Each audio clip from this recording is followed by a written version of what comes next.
Hello मेरे बच्चों, कैसे हो आप लोग? सब बढ़िया। आज के इस वीडियो में हम लोग क्लास 12th के लिए करने वाले हैं। बताओ क्या? बताने क्या है, डिस्क्रिप्शन आप लोग देख चुके होंगे, सॉल्यूशन चैप्टर का है ना। तो आज हम लोग सॉल्यूशन चैप्टर थोड़ा पढ़ने वाले हैं और very certain topics, very important topics will discuss in this video. तो क्या क्या करेंगे देखते हैं, सॉल्यूशंस कैसे बनता है, क्या बनता है। तो बेसिस से हम स्टार्ट करते हैं थोड़ा बहुत, चलिए। तो सबसे पहले we have the chapter solutions. In this one video I'm going to finish the whole chapter, so let's see कैसे करते हैं हम लोग इसको। ठीक है, so what is solution? सबसे पहले solution basically it is a homogeneous mixture of at least two components. ठीक है, it should be a homogeneous mixture and it contains must two components. ठीक, so in short अगर मैं इसकी बात करूं, it is a homogeneous mixture. क्या क्या होता है इसके अंदर? containing at least two components. at least दो components इसके अंदर होंगे, है ना। at least दो components इसके अंदर होंगे। क्या क्या होंगे? एक तो होगा इसके अंदर solute and the second one is solvent. नहीं, so these two are the important components in this solution. Now solute क्या है, सबको पता होगा। solute is that component, सब लोग यही बोलेंगे sir, which is present in smaller quantity. नहीं, solute is that component which may change its physical state, or that means it may remain same, may or may not change its physical state. ठीक है बच्चों, एक ऐसा component जो अपनी physical state same भी रखता है और चेंज भी कर सकता है। Whereas solvent is that component which never changes its physical state, जो अपनी फिजिकल स्टेट चेंज नहीं करता है, changes its physical state. ठीक है बच्चों, चलो। तो अगर अब एग्जांपल से ले, कौन सा सॉल्यूट होगा जो फिजिकल स्टेट चेंज नहीं करता होगा? सॉरी, फॉर एग्जांपल दो एग्जांपल लेके चल रहा हूं। One is sugar, another is acid. कोई भी एसिड, HCl ले लो आप। अब अगर आप एसिड को वाटर में डालते हो तो एसिड पहले कैसा था? लिक्विड था, लेटर ऑन भी लिक्विड रहा, यानी फिजिकल स्टेट चेंज नहीं हुई। इन this case, in sugar it was solid, and after certain time when you dissolve it in liquid, that is in water, it will change its physical state and it turns liquid. तो हमने दोनों example पढ़ लिए जिसकी physical state change होती है, जिसकी physical state change नहीं होती। So these two are examples of solute and solvent. The water which we are using is an example of solvent. ठीक है, चलो। तो ये तो था बेसिक solute और solvent and solution के बारे में। ठीक है, अभी हम इसमें मैं क्लासिफिकेशन पे नहीं जा रहा हूं, because we have to focus more on boards perspective. जो बोर्ड क्वेश्चंस हमारे पास ज्यादा आते हैं उस पर ज्यादा फोकस करेंगे। ठीक है, तो next term we have solubility. What is solubility? You all know, है ना। Solubility basically means maximum quantity of solute present in 100 gram of solvent at a given temperature. ठीक है, तो सॉल्युबिलिटी का क्या मतलब है? Solubility means maximum quantity of solute present in 100 gram of solvent. क्या चीज है? at a fixed temperature. ठीक है बच्चों, इसको solubility कहते हैं। अभी एग्जांपल से समझ लेते हैं। we have two अलग different solutes A and B. A maximum quantity we have dissolved 10 gram and its maximum quantity we have dissolved 20 gram in 100 gram of solvent, that is water. Suppose water में dissolve कर रहे हैं, so which has got high solubility? B has got high solubility. So we have determined solubility on the basis of the amount of that substance A or B dissolved in a particular solvent. ठीक है, अभी solubility अलग अलग solute की अलग अलग होती है। सॉल्यूट में भी लिक्विड, सॉल्यूट में भी सॉलिड, में भी गैस। नहीं, तो हमारे पास इसके बाद एक छोटी सी इंपॉर्टेंट चीज है, फैक्टर्स अफेक्टिंग सॉल्युबिलिटी। कौन कौन से ऐसे फैक्टर्स हैं जो सॉल्युबिलिटी के अफेक्ट करते हैं, लेकिन सॉल्युबिलिटी अलग अलग है ऑफ गैस इन लिक्विड, एक इसकी बात करेंगे, and B of solid in liquid, इसकी बात करेंगे। ठीक है बच्चों, तो ये दोनों अलग अलग है। अगर हम सॉल्युबिलिटी ऑफ गैस की बात करें इन लिक्विड, कौन सा कलर चूज करें, चलो ये कर लेते हैं, नहीं ये कर लेते हैं, ठीक है। अच्छा, अब हम बात करते हैं गैस की सॉल्युबिलिटी।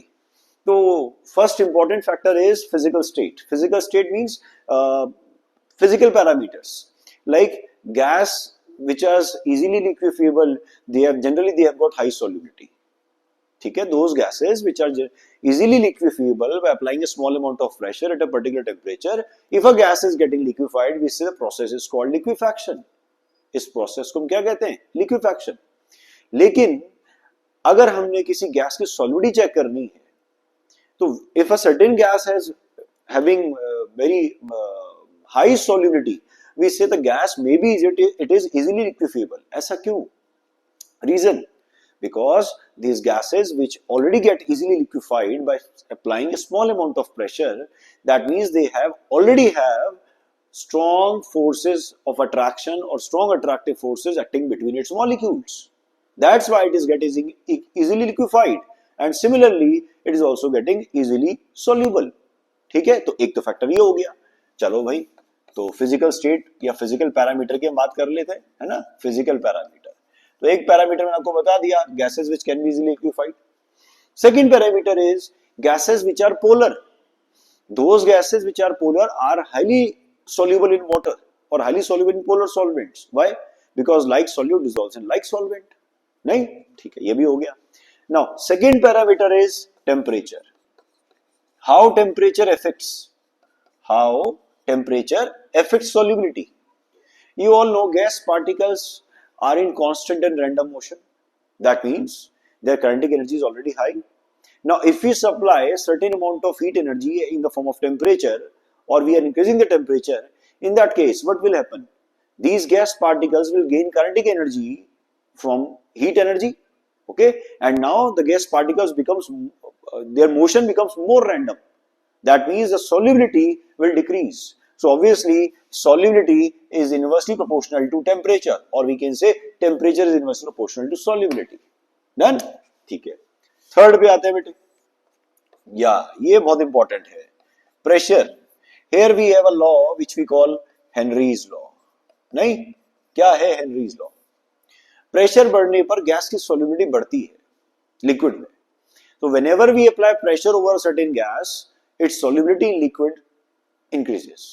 ठीक है, it increases. क्यों increase होती है? इसको हम समझते हैं कुछ ली-चैटलर प्रिंसिपल के हिसाब से। What is Le Chatelier principle? Le Chatelier कहता है कि if we apply pressure or if we increase pressure, the system tends to decrease the pressure. That means reaction or process will always move in that direction in which it will counteract the oppose. उसको जो आप change कर रहे हो, it will counteract the change or opposes the change. तो आप pressure बढ़ा रहे हो, तो सिस्टम क्या करेगा, प्रोसेस क्या करेगा, प्रेशर डिक्रीज करने की कोशिश करेगा। ठीक, सबको क्लियर? तो इस तरह से हम ली-चैटलर प्रिंसिपल अप्लाई करते हैं। यहां कैसे अप्लाई किया? हेनरीज लॉ कहती है कि solubility of any gas is directly proportional to the pressure applied over the gas. Okay, इसको दूसरे टर्म में पढ़ते हैं। अब सेकेंड टर्म पढ़ने के लिए you have to go through another video which is volumetric calculations. मैंने इसे वीडियो डाला है पहले 11th-12th का। In that case I have told you the mole fraction. तो यहाँ mole fraction रिलेट करने वाले हैं, ठीक है। तो according to Henry's law, vapor pressure or partial pressure of any gas is directly proportional to its mole fraction, or we can say P is equal to KH into chi B. P is partial pressure, KH is Henry's constant, and chi B is mole fraction of that gas. Chi B is mole fraction of that gas. ठीक है। Now KH is Henry's constant. तो यहां पर ये कहता है कि according to Henry's law, the partial pressure exerted by the gas over the surface of liquid is always directly proportional to its mole fraction present in the liquid. जितना ज्यादा gas particles का मोल फ्रैक्शन लिक्विड के अंदर होगा, उतना ज्यादा उनका partial pressure आएगा। ठीक है, तो this is your Henry's law. इसमें केएच क्या था, केएच से हेनरीज कांस्टेंट।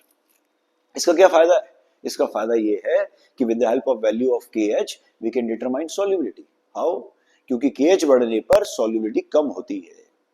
ठीक है, कैसे, ये प्रूफ कर लेते हैं यहीं से। We have the relation KH is equal to partial pressure upon mole fraction, यही था।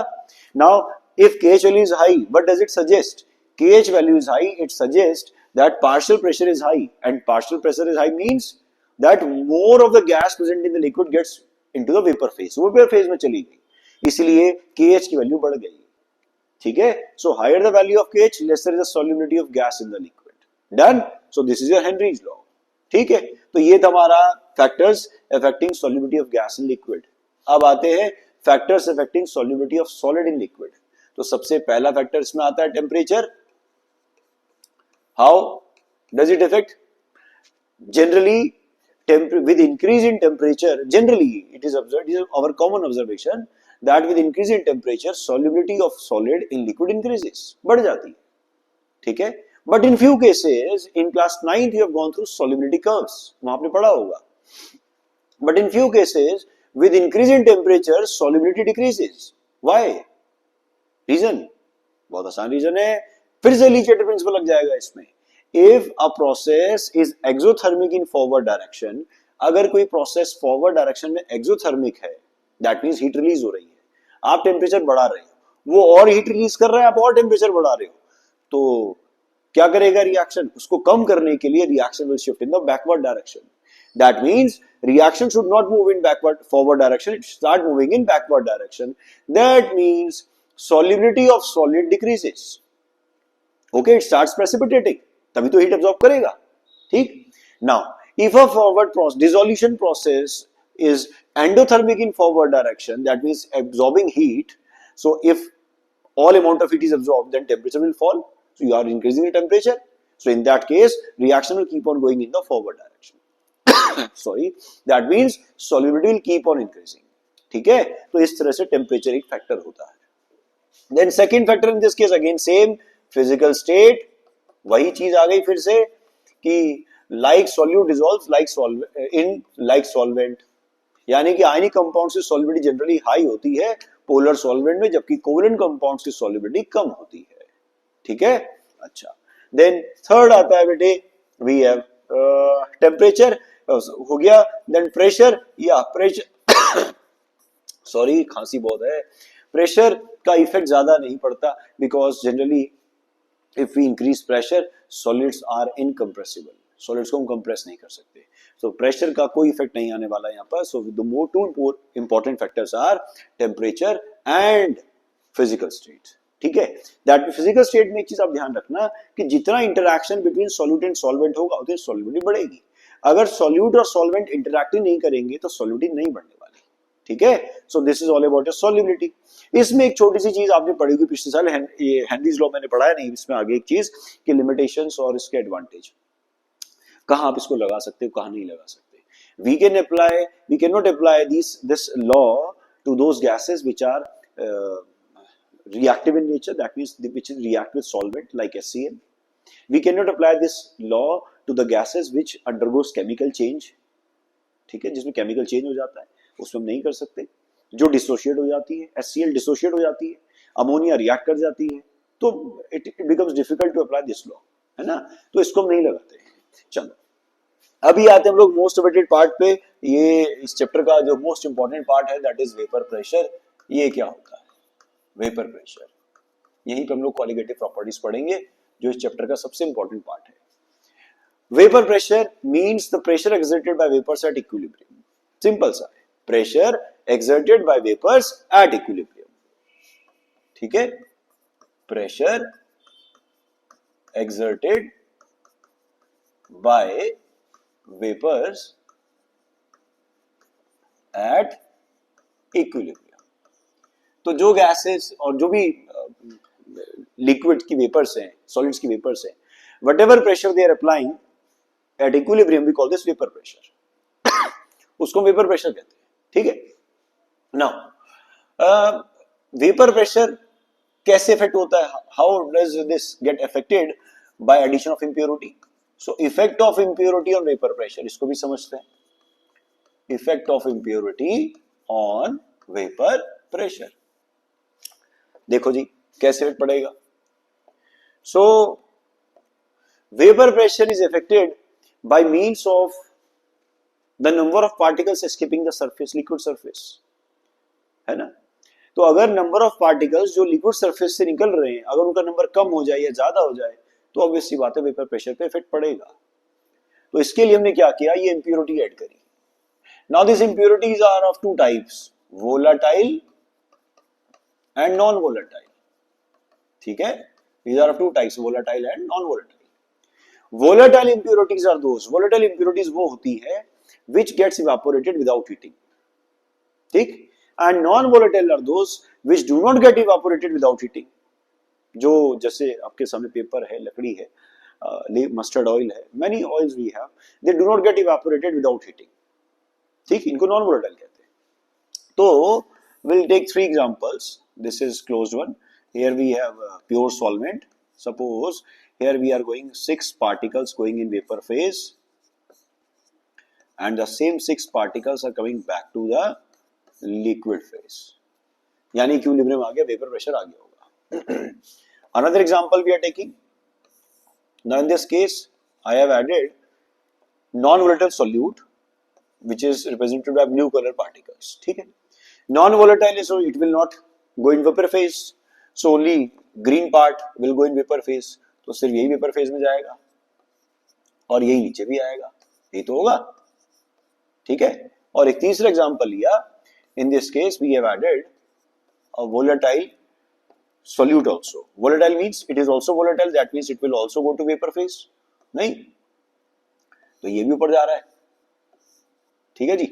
और ये तो जा ही रहा था ऑलरेडी ऊपर, नहीं. So they will also come back to the ground phase, नीचे भी आएंगे वापस, नीचे भी आ गए. Now in this case this is for pure solvent. ये जो वेपर प्रेशर हम बात करेंगे this is for pure solvent. Pure solvent. Here we have solute, here we have solution containing non volatile solute. ठीक है. And here we have solution containing volatile solute. ठीक है. Obviously बात है सॉल्वेंट हमारा वोलेटाइल ही है.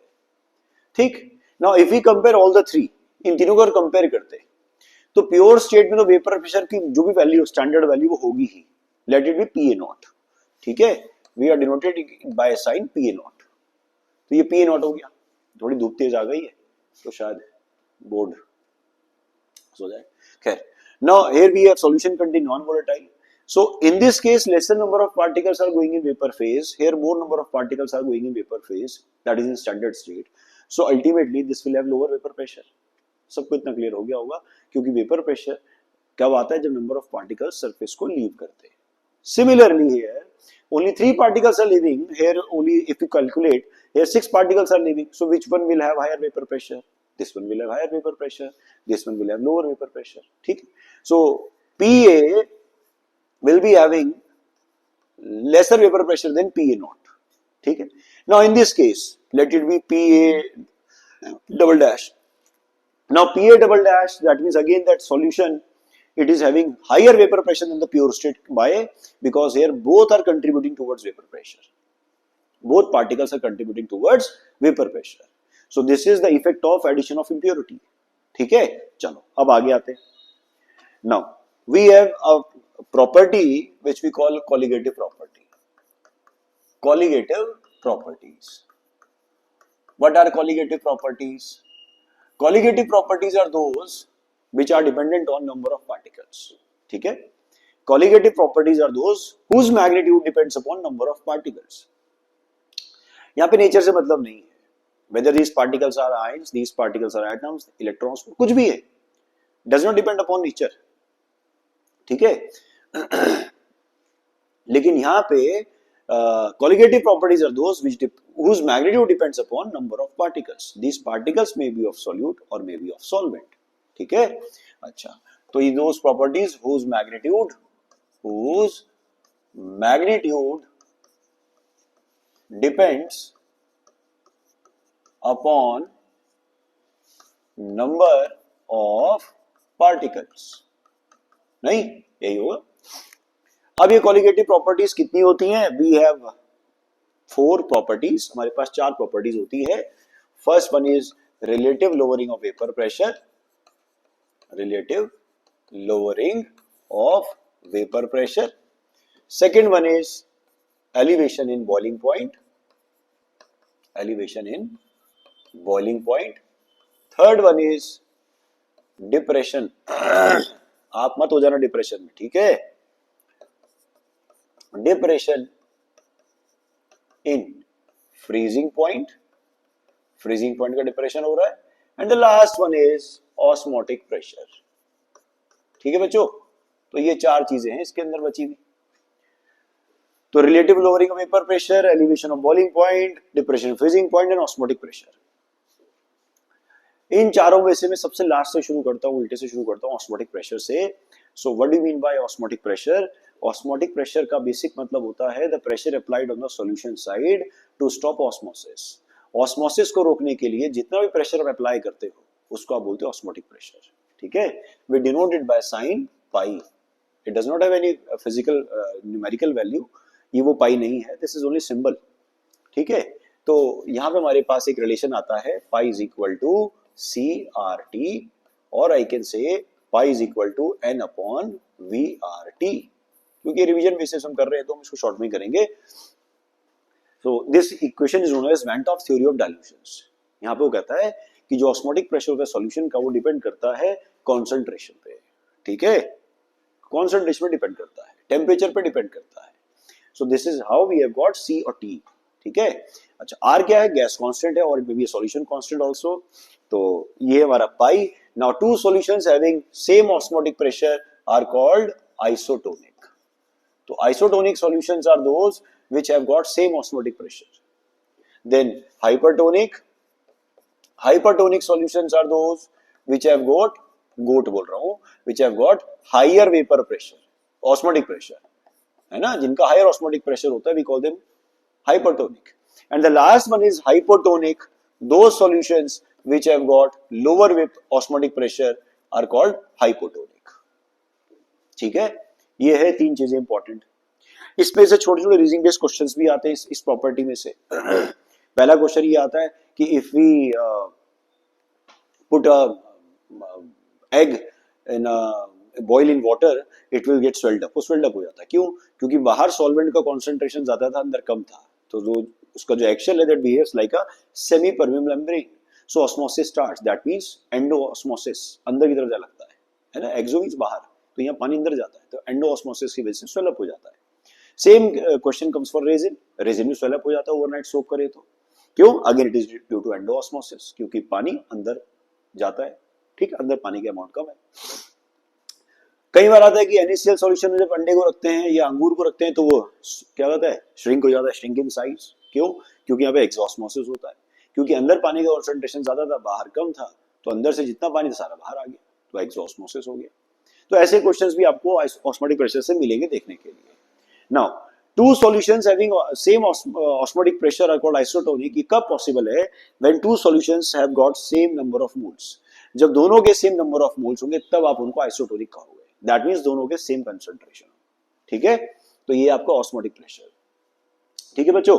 फिर आता है, अब आते हैं second, depression freezing point, elevation boiling point and relative lowering vapour pressure. ये तीनों में दो तो लगभग सेम ही है, depression freezing point and this elevation boiling point.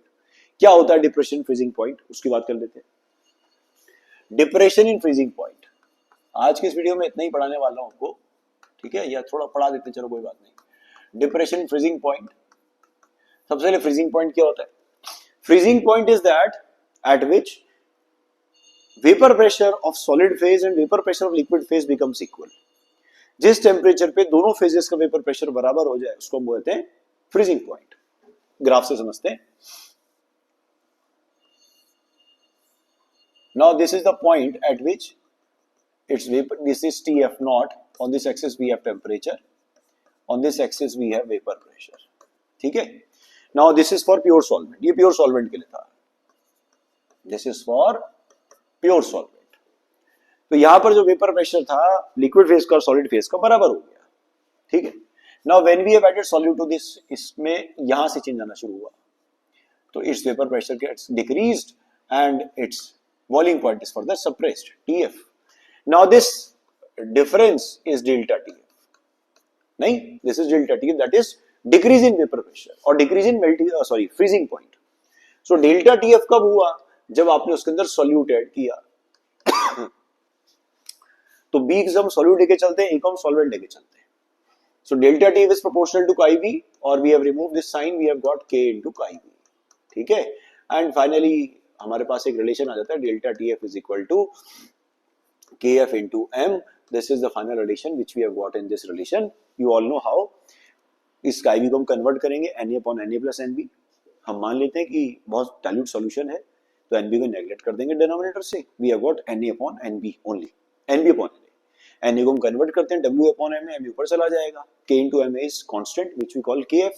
Now KF is cryoscopic constant, इसका नाम है क्रायोस्कोपिक कांस्टेंट और मोलर डिप्रेशन कांस्टेंट, है ना, ये इसको बोलते हैं।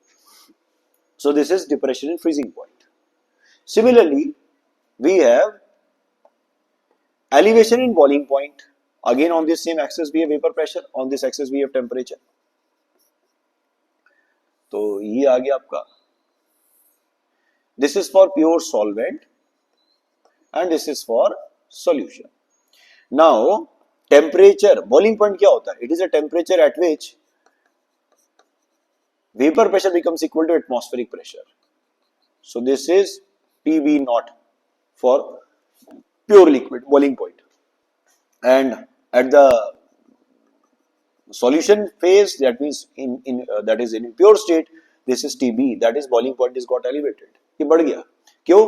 क्योंकि इस टेम्परेचर पर इस लिक्विड का बॉइलिंग पॉइंट इतना आ रहा था जो कम था, एटमॉस्फेरिक प्रेशर के बराबर नहीं था, इसलिए उसको टेम्परेचर बढ़ाया गया, ठीक है। तो ये हो गया आपका। Now the difference here, this difference we call delta TB. Now delta TB again same is directly proportional to mole fraction of solute.